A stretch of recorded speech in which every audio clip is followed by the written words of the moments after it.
یہ اولاد بڑی سونی امانت ہے اللہ کی۔ وہ پرانے بڑے بوڑھوں سے وہ کہتا تھا بیٹا آپ کا ہے، وہ کہتے تھے اللہ دا مال ہے جی، اللہ کی امانت ہے، اس کی صحیح پرورش کریں، ان کو دینی روحانی حضور کی محبت کی نبی پاک کی غلامی صحیح ترک صحیح راستہ انہیں دکھائیں۔ انہیں پیسے کمانے والی مشینیں نہ بنائیں، ان کا یہ ذوق نہ بنائیں کہ جیسے تیسے بھی وہ مال کمانا چاہیے۔ میں نے تھوڑے دن پہلے بھی کہا تھا، پھر کہتا ہوں، میرے پاس ایک صاحب آ گئے، مجھے آ کے کہنے لگے کہ بچے کو بڑی کوشش کی ہے کہ یہ حافظ عالم بن جائے، بڑی جد و جہد کی، کئی مدرسوں میں ڈالا ہے، بھاگ آتا ہے نہیں بنتا، کیا کروں، میری دل کی بڑی خواہش ہے۔ وہ رونے لگ گئے۔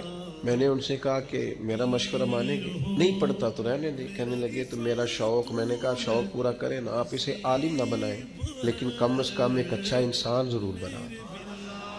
وَلَقَدْ كَرَّمْنَا بَنِي آدم، اللہ تعالیٰ نے جو عزت دی ہے، کرامت دی ہے، وہ انسانیت کو عطا فرمائی۔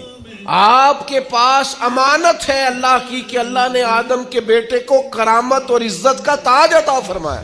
آپ اس کی قدر کریں، آپ امانت دار بنیں، آپ اس کا خیال کریں۔ آپ کے پاس اللہ تعالیٰ کی جتنی بھی امانتیں، ان کا خیال کریں، اپنی اولاد کو بہترین انسان بنائیں۔